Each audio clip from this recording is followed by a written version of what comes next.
ਜਿਮਨੀ ਚੋਣਾਂ ਨੂੰ ਲੈ ਕੇ ਜਲੰਧਰ ਦਾ ਮੈਦਾਨ ਪੂਰੀ ਤਰ੍ਹਾਂ ਪੱਖਿਆ ਹੋਇਆ ਹੈ। ਯੁੱਧ ਦਾ ਮੈਦਾਨ ਬਣਿਆ ਹੋਇਆ ਹੈ ਤੇ ਮਹਾਭਾਰਤ ਦੇ ਯੁੱਧ ਦੀ ਧਰਤੀ ਕੁਰੂਕਸ਼ੇਤਰ ਤੋਂ सांसद नायब सिंह सैनी इस वेले साडे नाल मौजूद ने। सबसे पहले तो सर जलंधर आने पर आपका स्वागत है। नमस्कार नमस्कार, मैं सभी को नमस्कार करता हूँ। क्या लगता है कि पंजाब में बीजेपी अभी अपनी ग्राउंड तैयार कर रही है, लगता है कि यहाँ पर वो अपना ये चोन जो प्रचार है वो लगातार कर रही है और जीत पाएगी? देखिए, बिल्कुल जीतेंगे। आज देश के किसी भी राज्य के अंदर अगर चुनाव होता है तो भारतीय जनता पार्टी नरेंद्र मोदी जी के नेतृत्व में जीत करके डबल इंजन की सरकार बनाती है। पंजाब के अंदर सरदार इंदर इकबाल सिंह जी अटवाल कमल का फूल लेकर के आए हैं। आदरणीय नरेंद्र मोदी जी का आशीर्वाद लेकर के, आदरणीय नड्डा जी का आशीर्वाद लेकर के, आदरणीय अमित शाह जी का आशीर्वाद लेकर के आए हैं। और यहाँ पर भी जो नरेंद्र मोदी जी योजनाएं चला रहे हैं, पूरे देश के लिए समान रूप से योजनाएं चलाते हैं, वो योजनाएं पंजाब के अंदर भी हैं।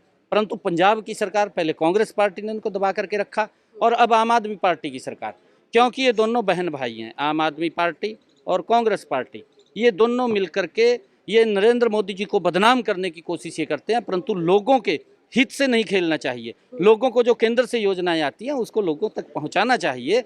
अरे 5 लाख रुपए तक का आयुष्मान कार्ड का लाभ दिया है, अरे वो लागू करें, लोगों को लाभ मिले उसका। परंतु लोग लागू ही नहीं कर रहे, ना कांग्रेस पार्टी ने किया, पंजाब सरकार कहती है कि हमें तो जो हमारे पैसे हैं केंद्र सरकार की तरफ वो तो दिए ही नहीं जाते, हमें ये इल्ज़ाम लगाए जाते हैं केंद्र। देखिए, मैंने कहा है कि इनके पास कोई मुद्दा नहीं है। ये नरेंद्र मोदी जी को बदनाम करने की कोशिश इस प्रकार की करते हैं। कोई भी स्टेट ऐसा नहीं है, ये सब स्टेट्स को जो उसके हिस्से का पैसा होता है तुरंत चला जाता है। जो योजनाएं बनती हैं उस योजना के माध्यम से उन तक पहुंचता है, परंतु उनको लोगों तक ये पहुंचाने में नाकाम रहते हैं कि नरेंद्र मोदी जी का नाम हो जाएगा, और उसको लेकर के ये लोगों का नुकसान कर रहे हैं। और आने वाले समय के अंदर लोग समझ गए हैं इनकी चालों को, चाहे कांग्रेस पार्टी है चाहे आम आदमी पार्टी है, और इस उपचुनाव के अंदर उनको सबक सिखाने का काम वो लोग करेंगे, जनता करेगी। हरियाणा और पंजाब के बीच में बहुत सारे मुद्दे हैं जो हल नहीं हो रहे अभी तक, तो कहा क्या जा सकता है कि अगर पंजाब में बीजेपी की सरकार आती है तो ये सारे मुद्दे हल हो सकते हैं। उसमें से कभी कभी चंडीगढ़ को लेकर झगड़ा हो जाता है या SYL को लेकर झगड़ा हो जाता है, क्या ये बेंच पर बैठकर इसका हल निकल सकता है? नहीं, देखिए, माननीय सर्वोच्च न्यायालय ने फैसला दे दिया है और उस फैसले को लागू करना माननीय सर्वोच्च न्यायालय के फैसले का वो लोकल गवर्नमेंट का काम है। लोकल सरकार ने उसको लागू करना चाहिए, क्योंकि कांग्रेस ने कभी संविधान का सम्मान नहीं किया। आम आदमी पार्टी, मैंने कहा है कि उसी के पद चिन्हों पे चल रही है, उसकी बहन के रूप में काम कर रही है, उसके भाई के रूप में ये काम कर रही है, वो भी उसको लागू नहीं कर रहे हैं। वो भी लोगों के माननीय सर्वोच्च न्यायालय का जो फैसला है उसको भी किस प्रकार से, क्योंकि माननीय सर्वोच्च न्यायालय की एक पीठ ने फैसला दिया है, उसको लागू करना स्टेट गवर्नमेंट का काम है। उसको लागू नहीं कर रहे, लागू करना चाहिए उन्होंने। पंजाब हमेशा कहता है कि हरियाणा उनका छोटा भाई है, क्या हरियाणा पंजाब को बड़ा भाई मानता है? बिल्कुल मानते हैं, हम पंजाब को बड़ा भाई मानते हैं। पंजाब हमारा बड़ा भाई है और पंजाब से हम यही कहते हैं कि जो प्रेम भाईचारा मिल करके आपस में रहते हैं, पंजाब हमारा बड़ा भाई है, हम मानते हैं। और आम आदमी पार्टी के कैबिनेट मिनिस्टर हो या मंत्री या मुख्यमंत्री हो या अरविंद केजरीवाल जी हो, CM हो दिल्ली के, वो अक्सर कहते हैं कि पंजाब में गैंगस्टर नहीं है लेकिन हरियाणा से गैंगस्टर आते हैं जो यहाँ का माहौल ख़राब करते हैं, क्या कहेंगे इस पर? देखिए, उनके पास लॉ एंड ऑर्डर की व्यवस्था ठीक नहीं हो रही है, और जब ठीक नहीं होती तो दूसरे के ऊपर आरोप लगाते हैं।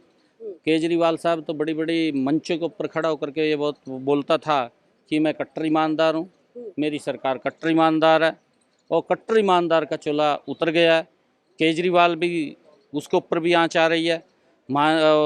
CBI भी उसको बुला करके पूछ रही है, भी आपके घर में बैठ करके सारी बातें हुई हैं, आप बताइए। इतना बड़ा शराब का घोटाला दिल्ली के अंदर हो गया, और उस घोटाले के अंदर उसका उप मुख्यमंत्री जेल के अंदर है, उसका स्वास्थ्य मंत्री जेल के अंदर है। कई लोगों के ऊपर, जो उसके विधायक हैं दिल्ली के अंदर, उनके ऊपर आँच आ रही है, उनकी वीडियो वायरल हो रही है। और पंजाब के अंदर भी 2-2, 3-3 मंत्री इसके जेल के अंदर चले गए हैं, और कई विधायकों की भी ऑडियो आ रही है। और जब इस प्रकार की बातें आती हैं तो कहाँ ये लोगों को लूटने का काम कर रहे हैं, लोगों का चूसने का काम कर रहे हैं ये लोग, नकाब पहन करके कि हम ईमानदार हैं। पार्टी कहती है कि CBI जो है उसका गलत इस्तेमाल किया जा रहा है केंद्र की तरफ से। ये कांग्रेस पार्टी करती थी।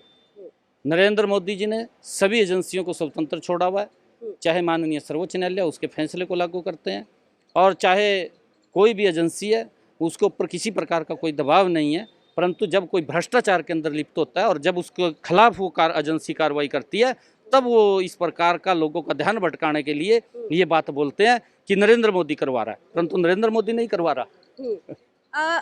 पंजाब थोड़ा सा अलग है, बाकी इसको अलग माना जाता है। एक तो बॉर्डर स्टेट है और यहाँ के लोग जो हमेशा ही विरोधता की तरफ रहे हैं केंद्र की तरफ, तो यहाँ पर बीजेपी का पहले से ही विरोध बहुत ज़्यादा हुआ है। तो किसान नाराज़ हुए, कई लोग नाराज़ हुए, तो क्या उनके तक पहुँच हो पा रही है बीजेपी की और आगे क्या स्थिति रहेगी? बिल्कुल पहुंच और पा रही है। मैं किसानों को भी पंजाब के, क्योंकि हमारे बड़े भाई हैं, उनसे निवेदन करना चाहूँगा कि जिस व्यक्ति ने भारत का नाम पूरी दुनिया के अंदर ऊंचा किया है, जी।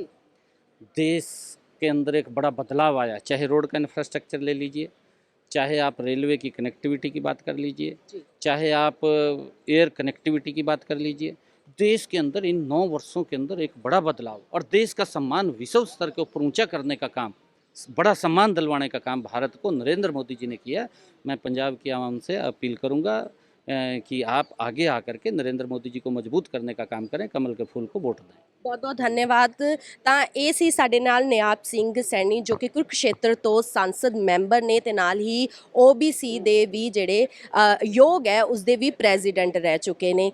ਤੋ ਇਹਨਾਂ ਨੇ ਕਿਹਾ ਹੈ ਕਿ ਪੰਜਾਬ ਦੇ ਵਿੱਚ ਉਹਨਾਂ ਦੀ ਸਥਿਤੀ ਜਿਹੜੀ ਆ ਲਗਾਤਾਰ ਸਪਸ਼ਟ ਹੋ ਰਹੀ ਹੈ। ਸਾਰੇ ਮੁੱਦੇ ਕੇਂਦਰ ਸਰਕਾਰ ਦੇ ਧਿਆਨ ਦੇ ਵਿੱਚ ਹੈ, ਲਗਾਤਾਰ ਉਹਨਾਂ ਤੇ ਕੰਮ ਵੀ ਕੀਤਾ ਜਾ ਰਿਹਾ ਤੇ ਬਹੁਤ ਜਲਦੀ ਉਹ ਪੰਜਾਬ ਦੇ ਵਿੱਚ ਜਿੱਤ ਵੀ ਜਿਹੜੀ ਆ ਵੱਡੇ ਲੈਵਲ ਤੇ ਹਾਸਲ ਕਰਨ ਵਾਲੇ ਨੇ। ਕੈਮਰਾਮੈਨ ਰਾਜਵੀਰ ਦੇ ਨਾਲ ਰਜਿੰਦਰ ਕੌਰ, ਦੈਨਿਕ ਸਵੇਰਾ, ਜਲੰਧਰ।